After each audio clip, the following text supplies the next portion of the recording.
Gimana aman tuh ya mah pengaruh Honia.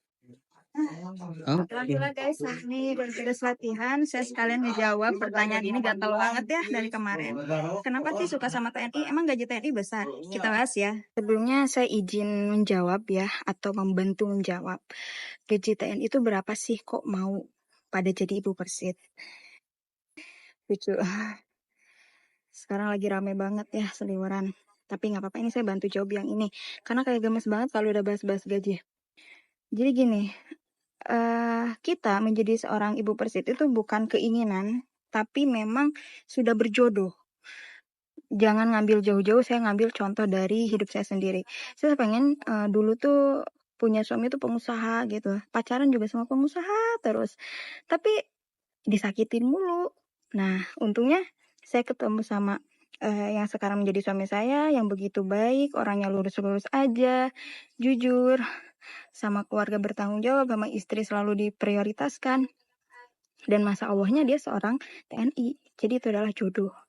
Jadi bukan keinginan atau cita-cita menjadi seorang ibu persitu.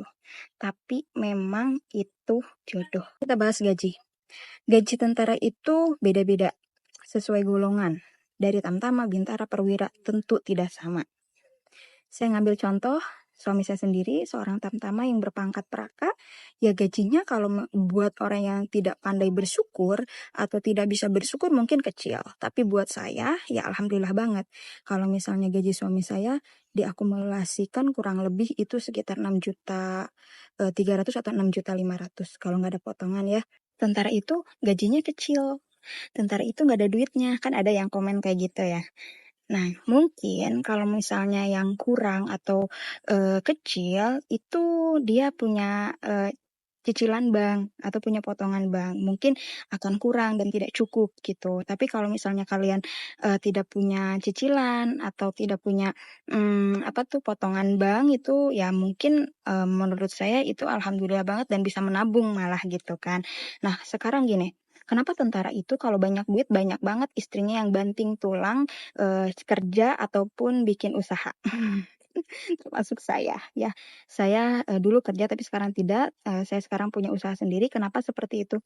Hey, orang kaya aja nggak diem. Mereka gimana caranya uangnya tetap muter dan menghasilkan agar hidupnya di masa tua itu enak dan anak-anaknya terjamin. Dan itu adalah semua cita-cita dan keinginan manusia kayak gitu. Semua orang tuh kayak gitu kan. Jadi buat istrinya tentara yang bekerja ataupun tentara istrinya yang punya usaha itu mereka memiliki cita-cita, memiliki impian yang harus dia capai dan dia punya motivasi hidup untuk lebih maju, nggak jalan di tempat kayak gitu. Jadi jangan seolah-olah tuh mandangnya sebelah mata gitu. Jadi kita tuh sebagai manusia tuh harus lihat sisi pandang positifnya gitu loh.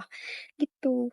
Jadi kan mungkin yang tentara sudah gajinya kecil, ya SK-nya mungkin digadekan untuk keperluan ya bisa untuk sekolah adiknya, membangun rumah atau pendidikan anaknya, ataupun beli aset gitu kan, tanah lain dan halnya gitu kan banyak banget. Jadi SK itu sebenarnya kalau bisa dimanfaatkan dengan baik menguntungkan. Seperti saya, kita ngambil SK untuk apa? Untuk usaha dan uangnya muter-muter. Dan akhirnya apa? Cicilan tertutupi, kehidupan pun terpenuhi lebih malah. Itu kita bentuk suatu bersyukur. Makanya hidup ini jangan dipandang kurang terus, tapi bersyukur. Masih banyak jauh di luar sana yang nggak memiliki penghasilan, makan aja sulit gitu. Begitu ya, udah nggak usah lagi berantem-beranteman. Siapa tahta tertinggi dimenangkan oleh siapa. Udah jalanin hidup bersyukur. Siapapun jodohnya itulah yang terbaik dari Allah untuk kita. Apapun gelarnya tetap kita harus bisa menjadi seorang istri dan ibu yang baik untuk suami dan anak-anak kita gitu ya.